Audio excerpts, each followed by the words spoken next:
Okay. Hi. Welcome to Inc.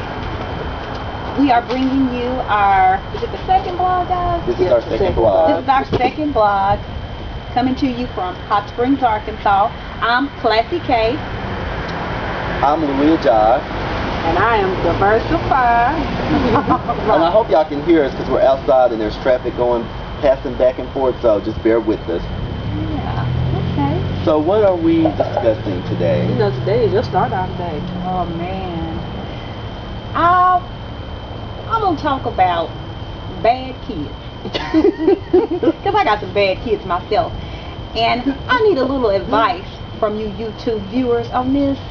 What do you do when you have given your kid all that you can give them in lieu of all the whoopings, because I don't spare the rod because I didn't want to spoil the child, but yet they still don't go in the direction that you know that they are capable of going to based on everything you have exposed them to? So it's not a situation that the kid, you know, had lack of this, lack of that.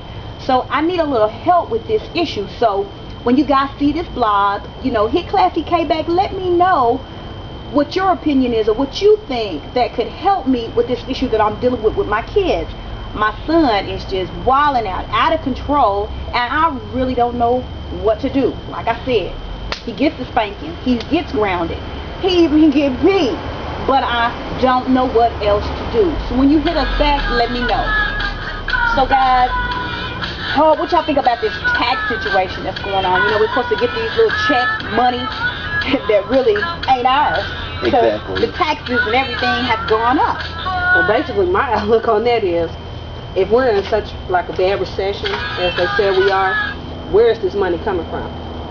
You know, and then I've also heard that we're going to actually pay it back. Yeah. Yeah, eventually we are. They're saying that after the stimulus package has gone out and everybody has used that money, the taxes are going to go up, which means we're going to pay the taxes back.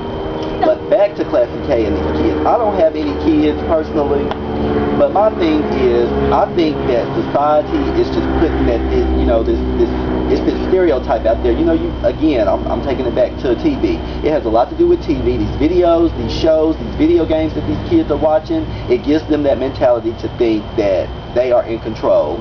You know, as the parent, I'm the one. You know, I do what I want to do. So my thing is, put some foot to that ass.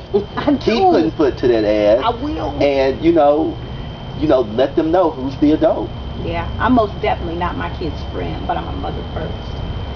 Whew, but I need help. Thank you, Louis Johnson. You're welcome. Well, my thing, you know, I've been like on this big babbling thing about racism, because I think it is like so relevant. It's more relevant than we want to admit. I think that some people try to sweep it up under the carpet, but yet it's just something that we deal with every day, and it hasn't stopped. It's just been sugarcoated. Yeah. I made a blog on my YouTube account or whatever about white people using the word color. Me personally, to me, just using that word is like you calling me a nigga. Oh, girl, I have a problem with that. Every time I encounter a patient that goes, "It's a colored girl," I go, "And it's a non-colored person." Or a gray piece.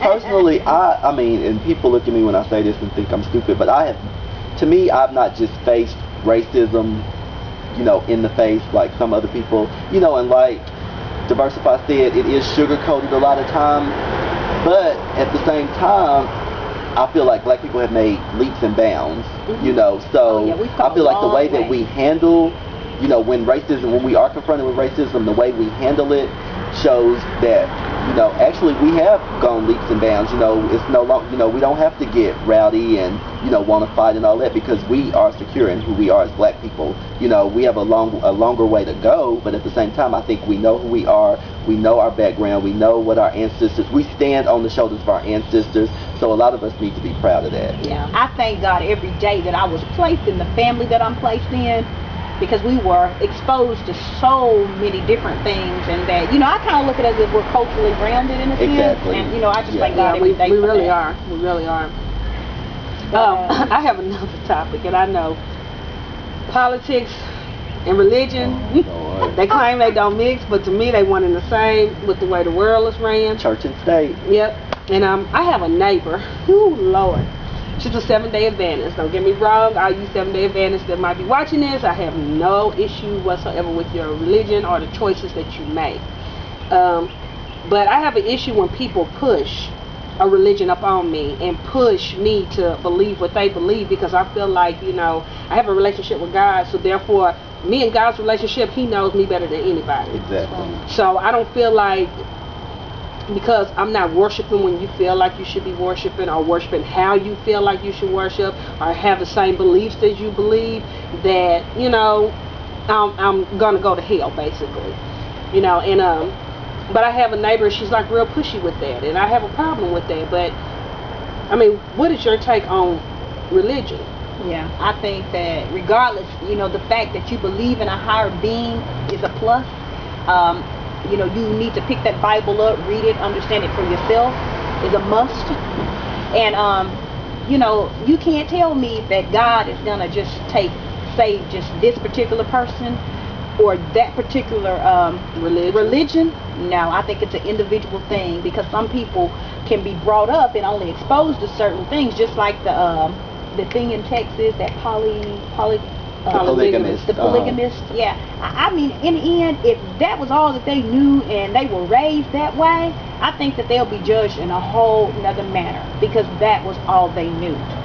So that's my take on that. It ain't gonna be just the Jehovah's that get saved, or just the 7 Day that get saved, or Baptists, some that they say the Catholics, Baptists and the Catholics. I think we're all going to be judged as individuals based on how you worship and how your works were on earth. Yeah.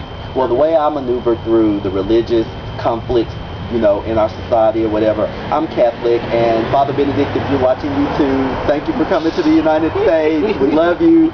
Anyway, I also work with the Seventh-day Adventists, and he's really, really quick to throw up how the Catholic Church is like the monster. You know, it is the, you know, it is the spawn of Satan or whatever.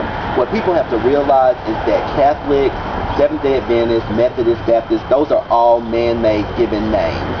You know, religion is man-made. It doesn't define. It doesn't define. Right, exactly. As long as you have that personal and spiritual relationship with your God, you know, you should be okay. This is my opinion. Personally, same thing, not switching the subject, but it's the same thing where we were talking about homosexuality. You should be comfortable with who you are. and I mean, and if they are, and you know, if you're comfortable in your skin, that's all that matters.